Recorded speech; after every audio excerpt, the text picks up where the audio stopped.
What type of role model do I want to be for that? Do I want them to grow up with this fear of taking that plunge, the fear of failure, which is what stopped me from moving forward? So this for me was just drawing that line in the sand and saying the past is the past. If I want to be that role model, I've got to show them. And if this has been my passion for many years, I just got to go through with it.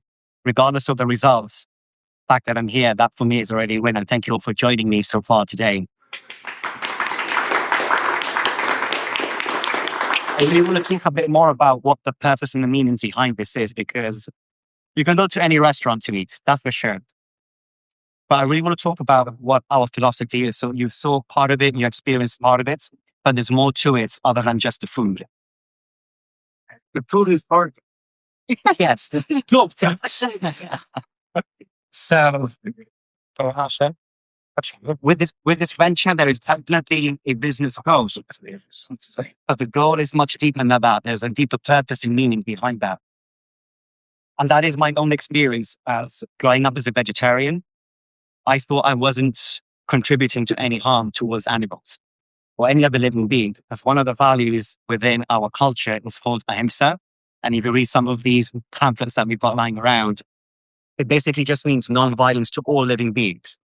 Not just humans, but all living beings. And I remember my mum, who you see over there, she really drove these values into me.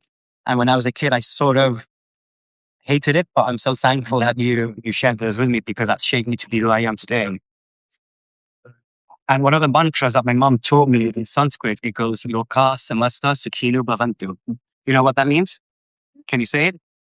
So that's what I No, it's in English. No, No. my parents are here. I can't record. Anyone want to translate that for the crowd here? I'll believe this. Actually, no. Exactly. May all living beings be happy and free. So, 36 years as a vegetarian, last summer, I came across an article that describes what happens in the dairy industry. And I went down this rabbit hole and I quickly realized how cool the dairy industry is. So if I grew up chanting this, and I still chant it every single day, I'm chanting this, but my actions are very different to that. I had to make that change. That's when I decided to actually become vegan. And then this venture sort of came through. Because I really wanted to sort of dive into this, because some of us might think, oh, veganism is just this and that. But does anyone actually know the definition of veganism? I know you're a scholar. I'm here for you. You're just here for the food. Anyone know the definition of veganism? Honey, No? Anyone want to have a guess? Yeah. Think with a face in eyes. Yes. Yeah. Pretty much. Yes. So everything that's being described here, that is the action. But the definition is an ethical stance against all forms of exploitation and abuse on animals. All forms of exploitation. So It's Jainism without the starting to die. pretty much. Yes. So for example, when we talk about no dairy, no eggs, that is just like the food part of it, but it goes beyond that. The stuff that we wear, fur and all that kind of stuff, leather, right, comes from animals. Going to the zoo, going to the aquarium, that is all animal exploitation. We are paying an industry for our entertainment purposes. So it's not just the food, which is one part of it, but it's a whole ethics behind it. So I really want to dive in, and I want to get personal with some of you, because I know some of you quite well, and I'm going to put you on the spot. So I know all of you here in this line of sight in mind, you actually sat quite nicely there. It's like we just look at the right at me. So I have a dog, monkey, you all have dogs. If you're walking along the street, I come across and I kick Toby. How would Toby feel? Oh, so sad. So sad. Any other emotions? Angry. Angry. Yeah. Fear. Yeah. Fear. Fears. Yeah. So all of these negative emotions when we go and kick someone's dog. If I kick you, how would you feel? Oh, horrible. The same, right? So do we all agree that animals and us, we feel those same emotions of pain and suffering, Yes. right? So that's one level. I'm going to go to a different level. So if I kick Toby, that's how you feel. Toby feels in a specific way. So how we feel for each other is what we call compassion. The fact that I can feel if someone's hurt you, whether it's physical or verbal or whatever, any other way, that is what we call compassion. Going to put you on the spot. So how do you feel about this? Oh, I can look at So this is a chicken farm in Australia. They put surveillance assets and they're kicking chickens. those. Yeah, It's chickens. So how do you feel? facts. How do they feel? Those chickens. So, here, here. So this is that level of passion. So my question to everyone is like, if you wouldn't want me to come kick your dog, I wouldn't want you to come kick my dog either. But if you wouldn't want me to do that, Okay. why are we paying industries to do that?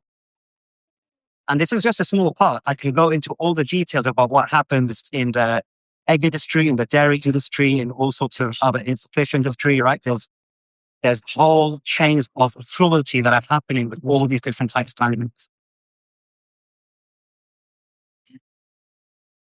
I'm going to get a little bit gruesome here. So we spoke about us to chickens. Well, I really wanted to show what actually happens to male chicks the day they're born, because they're of no value to the egg industry. I can see all of you. I can see Margaret not looking. Yeah, but that is the, but that is the typical reaction, right? That is what happens when you pay to buy an egg, when you eat pastry, when you eat cake, when you eat omelets.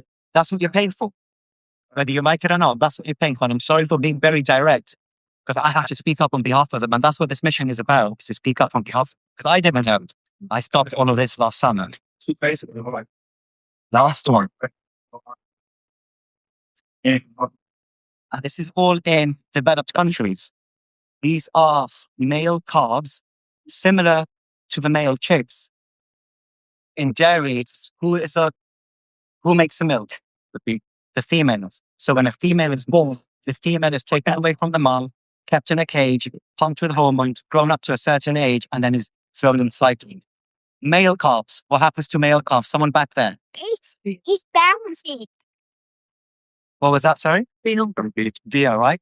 But they're only alive for a couple of days, a couple of weeks, kept in the dark, and then slaughtered. So every time you buy milk, every time you buy beef, you're paying for this. And I know this is gruesome. I cried. I cried when I watched these documentaries, and I know it's upsetting. But we can make a change. We can align our actions with our emotions and go out there and make a change. And the good thing for all of you is that it's actually pretty easy. When you go into the grocery store and you see the refrigerator full of milk, you have dairy milk, which has all that cruelty involved, or you just turn 1 degree and you have plant-based milks, almond milk, soy milk, oat milk, coconut, rice milk, like there's so many out there that you can choose from that doesn't involve any of them. Right? So my question for all of you, and if someone going to leave the door, is my purpose with all of this is to just share that information and educate you, because I did not have that information. I was not educated until last summer. And when I found that what was happening, it made that dramatic change immediately, because it does not align with values. I've got it right there at the top of the glossary, ahimsa, so that it's a reminder for everyone. So as you guys leave today and you're walking home or driving home and you're thinking about this, a question that I really wanted to ask you is it necessary and justified to continue to pay into these industries for our pleasure of states? Or are you able to take the right action and just choose the alternative? Because it's so damn easy. So my request to all of you is to think about it. I cannot force you to make that change, but I hope that you would take this information and really think about it. Do whatever you want, because that's where I can start. I cannot force you, but I can make you think about it. And I will just end up here by saying that if you do have any questions about this, if you are looking for alternatives, I'm here to help. Chef Mark, who's been behind the recipes for our menu, he's here to help. And you've got so many options. So I'm operating here at night. The Wild Tribe, who's the primary tenant, they operate during the brunch hours. Ambika over here has a pop-up that's Monday, Wednesday, Friday. Let's see Ambika. Don't look away. Ambika over here, she has a pop-up at Rose Park Roastery in Tyne Avenue. So she has her own pop-up burritos, punch wrap. What else you got on the menu? Pastries, cinnamon rolls, right? There we go. So you've got options. You've got Wild Check, you've got me, you've got Umbica. There's a few other places in downtown. There's Plant Power on PCH and Farm. So you've got options. Don't come up with excuses, come up with solutions. I'm requesting and begging you and asking you for mercy on those animals who don't have that voice. This is my voice on behalf of them. Thank you very much for coming. Let's dive into the food. We're here to enjoy the food. Try it out. Give us all the feedback, the critical feedback as well, please. Because now is the time that I can go and tag Chef Mark over here.